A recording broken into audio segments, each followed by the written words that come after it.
I'm Dr. Vel Narayanan.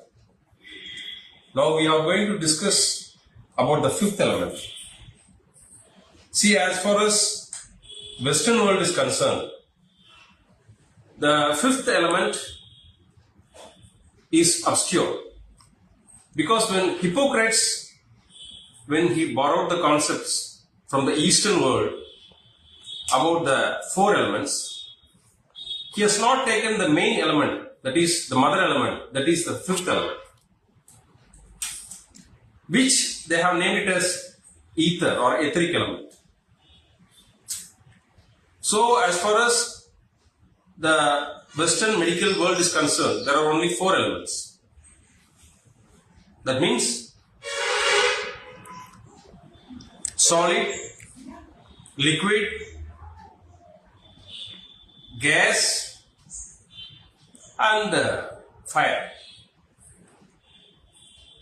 But the base of all these four elements is the ether, which is everywhere. The etheric field is everywhere. And more interesting thing is that the etheric field is fully conscious of itself. It is fully conscious of itself. I repeat. That is why in India it was called as Matru Bhudam. Bhudam means element. Matru means the mother element. And as far as India is concerned, as far as China is concerned, as far as Southeast Asia or whole Asia is concerned, whatever thing you take, whether it is medicine or philosophy or astronomy or any field, we take the five elements.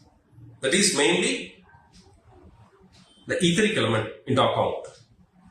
Because that is the base for all the other four elements, which is fully conscious of itself. इसको प्रज्ञा बोलते हैं, प्रज्ञा को consciousness बोलते हैं, so it is Pragya. This field is called as unified field in quantum physics. They say down below all the unit appearances, there is a single unit of unified field.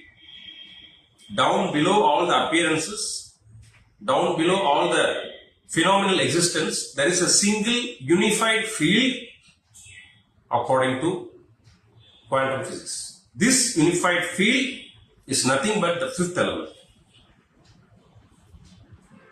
So, a modern man who is educated from the West, it is very difficult for him to understand the fifth element. But for us, it is our base. It is our base for thousands and thousands of years. So, as far as the homeopathic medicine is concerned, it acts in the fifth element. Because in human body, the fifth element is seated as the mind, as the unit mind, individual mind, the fifth element. In the external existence, it is present as universal mind, that is the cosmic mind. Let us not go for that area now. Now let us take the unit mind, that is human mind. It is etheric in nature.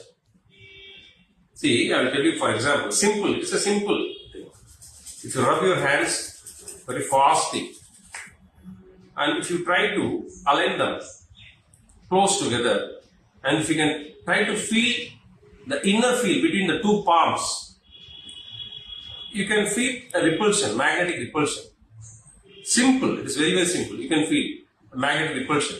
Or even some healers, they create a biomagnetic ball, energy ball. But you may be thinking, अरे यार क्या बोलता है यार, सबको तो आ जाता है यार, ये तो मैग्नेटिज्म है यार. कहाँ से आ गया magnetism? From the four elements, from where magnetism comes. And you will think that this magnetism is a very fringe element. अरे वो तो यार मैग्नेटिज्म है यार, वो तो होगा यार. This magnetism is minimum 1,000 times powerful than the physical existence. This is the fact. This is what I want to say. This magnetism is the base. This magnetism is 1,000 times and more stronger than the physical existence. The mind existed before birth. it will exist after death. I repeat, the mind existed before birth and it will exist after death. It has been confirmed by eminent scholars and hypnotherapists.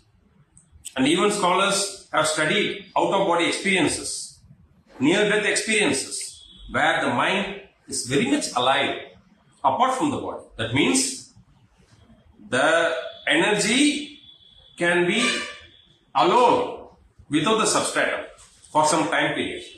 And then it takes up another substratum. So energy can be alone. It can work alone. Because everything is actually energy. So when a homeopathic medicine is given, it acts in the energy body, that is the mind body, that is the etheric body. Because homeopathic medicine itself, it is etheric in nature. So you cannot understand dilution. When it is diluted in a subtle manner, it gives away its subtle energy, that is the etheric energy. So when the etheric body is dosed, is infused with the etheric medicine, automatically it is cured. But the ether is the base. That is why they say that mind is the base.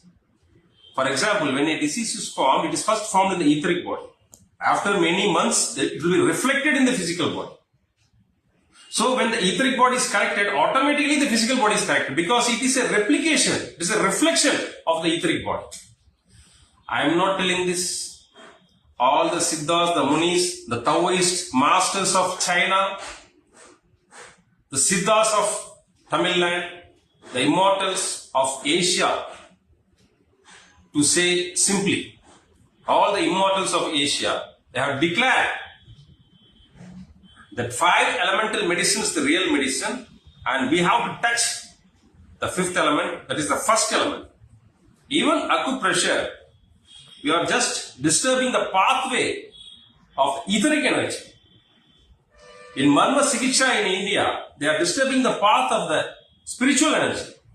In Varmam, in Tamil Nadu and Kerala, they are disturbing the path of the spiritual energy, the etheric energy, because that etheric energy is flowing in 72,000 channels in the body. Again, I am not telling, it is not only from India, it is also from China. It is running in 72,000 channels in the body. They are called as nadis. That means, when homeopathically speaking, the vital force is circulating in the body. There is a subtle circulation of 72,000 channels. You can manipulate the vital force with or without touching it, without the use of any medicine. This is what Hahnemann has uttered in his last 2 aphorisms as animal magnetism. He found out the tip of the iceberg, but the iceberg is still there. That iceberg has been already found by our senior rishis and munis as pranic healing. It is a superior method. Easily pranic healing, yoga and homeopathic Sikicha and homeopathic healing can be combined together, can be complemented together. This is what I am telling. This is where I found out yogic homeopathy. Because yoga is manipulation of the subtle energy. So it will increase the energy flow or decrease the energy flow by manipulation. So accordingly, it will intensify the speed of cure in patients. That is why it is a very good complementary for homeopathic medicine. For example, if a person is suffering from some sort of past sorrows, he cannot come out of that brooding on the past. He can be given according to selection. For example, natramute, he can be given. At the same time, there are many kriyas, many bandhas and mudras in yoga to erase the past brooding from the psychic sphere, from the mind. There are many kriyas, yogas and bandhas, many breathing techniques. So this can be incorporated, this can be complemented with homeopathic medicine. This is what I am trying to say. This is where yoga and homeopathy comes together, and that is why yogic homeopathy. Thank you.